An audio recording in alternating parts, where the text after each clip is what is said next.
arep masak apa sih nomu? Pindang gere. Ora enak. Ya apa wi? Padune tes iki nek kono ora. Lho, iki lho. Lucu bener iki lho. Lah bojone dolan kok ditinggal. Disusul tren. Iki sirku atak kancing. Kayak sama omah iki lah Pak. Awan ya golek. Wis betul lawang pawon. Oh, enggak. Senengane disusul. Sampai sajik-sajik. Gak sandalan. Dene ra sandal tapi. Lebu ate.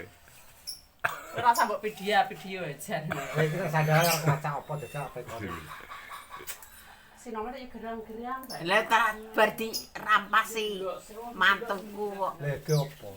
Oh, lah asem kon main asem lho. Belan wis sak bayu. Pindang. Dimasak piye? Tak oseng tak wae santen. Oke sinom. Yo iki kan seger kecut kok. Dewi ke sinom kok. Lah ya. Jos sitok kuwi aku tak urip sitok kuwi. Ya ngene lek tri lho akeh gede-gede. Gak sitok. Oh sinom sing sagem mulai kaben dadi nyapleng. Heeh. Berarti wingi rong dimasakne ya? Lah dikas dingoni mbokku. Oh, lah nggih mulai tapi mampir warung. Gak. Mulai lare lapor warung gak mampir. Lah piye to iki?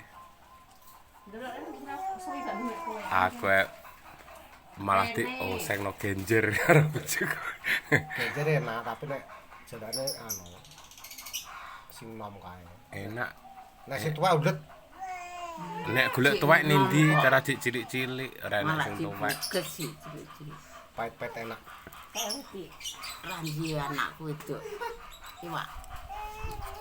Nek kono cek iwak-iwakan.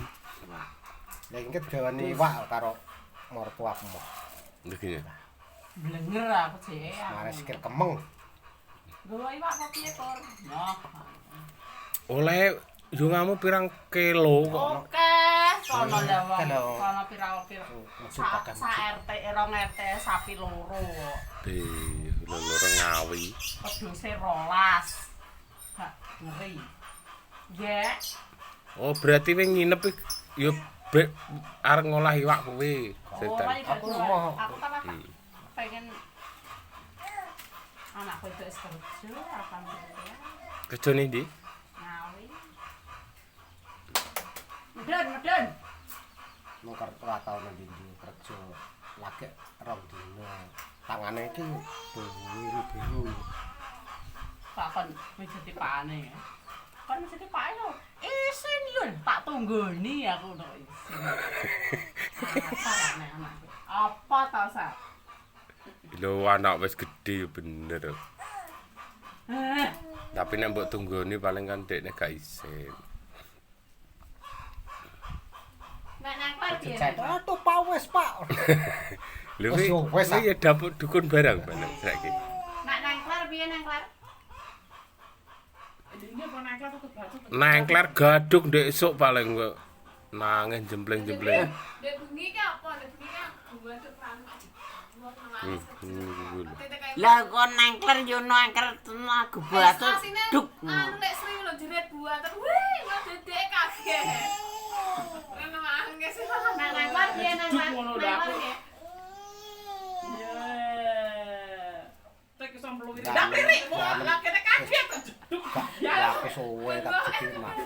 Sing sapa? Dan bojone kamu. Pelaku ki nuntun. Sik. Enggak pernah masak. Enggak ada katek selalu